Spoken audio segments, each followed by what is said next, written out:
We have a new soundbite that came from the Colts camp today that is kind of infuriating a lot of us, specifically in the media who've been talking about this for any amount of time. But not only that, but we're diving into the analytics of this Colts defense and what they're doing wrong and maybe what they could be doing better and where they rank amongst the rest of the NFL. What's going on? It's Elijah from Sports Talk Indy, where we cover all things Colts every single day. If you're new to the channel, be sure to like and subscribe so you can stay up to date on everything going on with the Colts. We've got injury reports. We've got all the updates. As soon as they happen, we try and make a video about it. But today, we are talking about specifically this first clip that I want to point out before we go into the analytics side of things, because I think the analytics side of things is very important, and it's important to know. But we're talking about this specific soundbite that came from the Colts camp today that is absolutely infuriating a lot of people. And it surrounds one of the more controversial players on the Colts, which is Tav Bryan. Now, if you followed Bring the Juice, Tav Bryan was one guy I expected to have a bigger year this year. I thought he had a good preseason, a good training camp, and he did in the position he's supposed to be playing.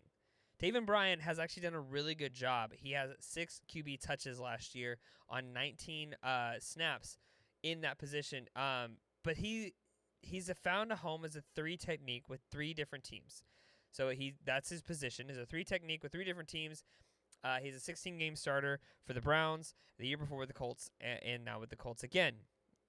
The 19 games since he's joined the Colts, since the beginning of the last season, he's not played in the position that he has always played. Right, this is a guy who came into the league, had a great year at Florida, had great years in Florida, then was drafted. But what the Colts are playing him as is a backup to Stewart, and then he's filled in for DeForest Buckner. He is filled in for Stewart at the nose tackle and plays the 2 spots interchangeably as the Colts rotate bodies through a 10-man defensive line. Now, this is where I think that this can be a problem, right? When you've got guys switching in and out, and maybe this is an example of where the Colts are going wrong, is too much switching and not having guys playing in the positions that they've always played or designed to play or are just good at playing. So this is what Gus Bradley had to say on this, the defensive coordinator. He's a swing guy. He can play nose. He can play 3. And nose and 3, for those of you who don't know, is like DeForest Buckner would be the 3 technique guy, and then Grover Stewart is the nose guy. So usually your bigger guys are the nose guys, and your more technique guys are your 3 technique. That's why they've been named as such. The 7th-year pro sees himself a different way, right? So Bradley says he gives us flexibility. He does both. 7th-year pro sees himself a different way. I can play either. I don't really care for nose, but I can play it, Bryan said. We won't lose because of it, but it's not going to look great. This is the line that I want to highlight right here. The line highlighted on your screen right now. It's not going to look great. That's not what you want to hear, right? That's not what you want to hear from a guy who, on a defense that is one of the bottom in the league as far as rushing goes, who is not getting the efficiency you want. And honestly, it's rough seeing him play in a position that he's not supposed to be playing, a position he's not good at playing. And the numbers illustrate Bryan's point. We'll point this out real quick. He's been on the field for 29% of the snaps and has bounced between the 2 positions as the Colts limited workloads for DeForest Buckner and Grover Stewart. Bryan has just 1 solo tackle. The Colts, meanwhile, have a run defense ranked dead last in the league at 474 yards allowed. Bryan has been more productive as pass rushing 3 technique, dropping 6 quarterback hits each year from 2019 to 2022. But that role on 3rd downs belonging to Buckner, Bryan has only gotten to the quarterback once in 19 games to the Colts. The infuriating thing about this is, one, that he clearly is not designed for the position that the Colts have him in. And yet, they continue to put him in these situations that clearly he's not good at. And, he says as much. And very rarely do you see a NFL player talk down about their own abilities and say, I'm not able to do that, right? That's not something you see very often. And yet, this is where we're at with Tav Bryan. But the frustrating thing is that this is yet another product of the RAS bug that the Colts have. They have this weird fetish with guys with a 9 or higher RAS. And they lose the guys who don't have this 9 or higher RAS. In fact, the one guy they had that I really, really liked, they got rid of, who had a lower RAS. He had a 5.28, Micah Abraham. Still hoping they bring him back, but they haven't yet. But here's the problem, is Tav Bryan, if you pull this up here, his RAS is 9.9. So it's no surprise as to why the Colts brought him in. They brought him in because of this really good RAS score, right? You get the right guys in, they'll get the job done. That's been Chris Ballard's thing. I like our guys. This is yet another example of you bring in the wrong guys. The football is not a get the right guys on the bus. Like, right, you can see that in baseball. You can sometimes see it in basketball where you get the right players, you'll make them work. Football is not that way. It is not a sport where you can just throw guys in because they are the right build and the right talent. They have to be talented at that position. So you can't take 15 nose tackles and try and spread them out across a 10-man defensive line. It's not going to work. It hasn't, and it won't. It hasn't for the Indianapolis Colts over the past 2 seasons. And I don't know who's making this call. If it's Gus Bradley, if it's Chris Ballard, whoever's making this call, it's not working. And I'll show you why. Because this is where I think it's very, very important to see. We're going to talk about the analytics, right? The analytics of the team totals. So if you're not into analytics, this is the part of the video where you probably don't want to be here for. But this is where Indianapolis ranks. Team totals, adjusted points per drive. You can see if I hover over. No, it's not working. So the Colts are 12th, averaging 1.60 points per drive defensively. So this isn't judging the offense. 70.4 here. And then you see points per drive adjusted. You see this. The Colts are 12th in the league. That doesn't look that bad, right? They've actually been halfway decent with a broken down secondary. But here's the passing totals. The passing totals are estimated points per dropback, 0.55. That's not good. You can see here Indianapolis is ranked bottom 3 in the league. Dallas got blown out by New Orleans last week. The Rams got blown out by Carolina.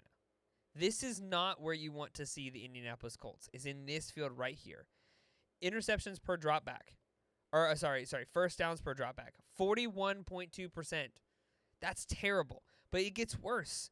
It gets worse for our beloved Colts. This is the rushing totals, right? And it looks like the Colts are, they're 10th best.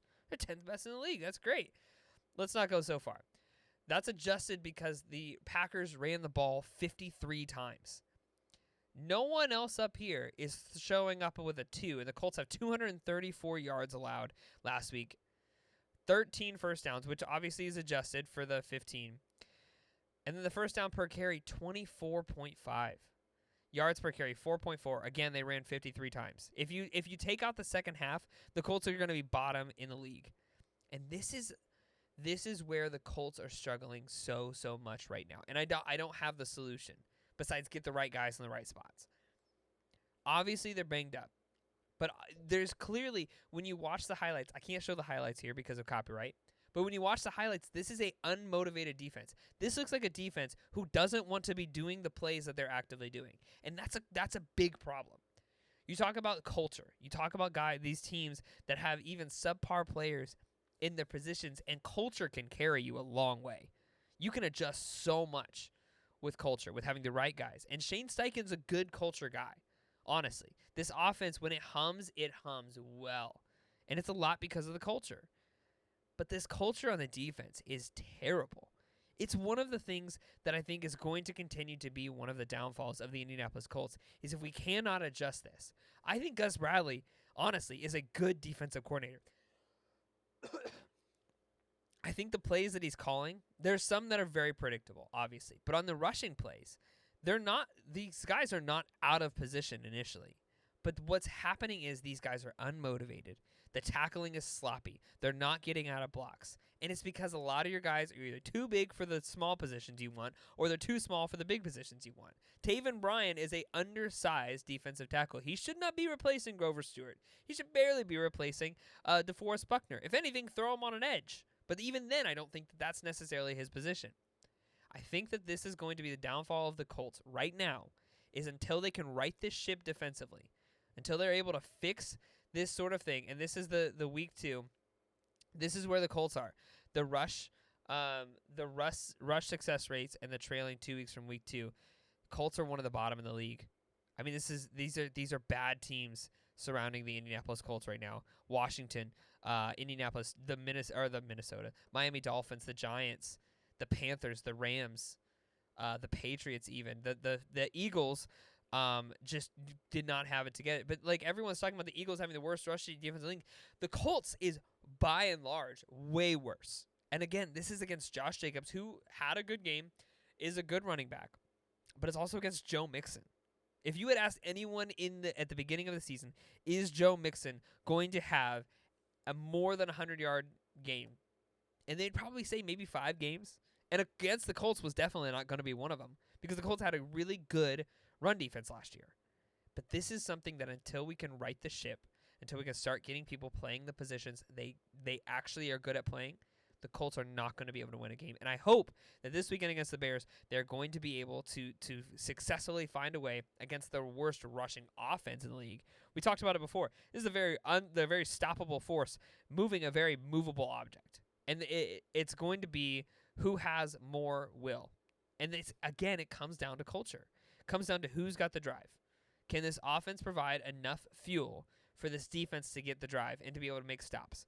Can this defense provide enough stops to give the offense time to be on the field? Because Jonathan Taylor had a great weekend, and yet all we can talk about is how much this Colts defense is really struggling and how much the Colts offense wasn't able to capitalize in key situations. This is going to be a big issue for the Colts until they're able to get it fixed. And I don't want to go into next year with a top 10 draft pick again. We will see if this weekend starts to right the ship for the Indianapolis Colts.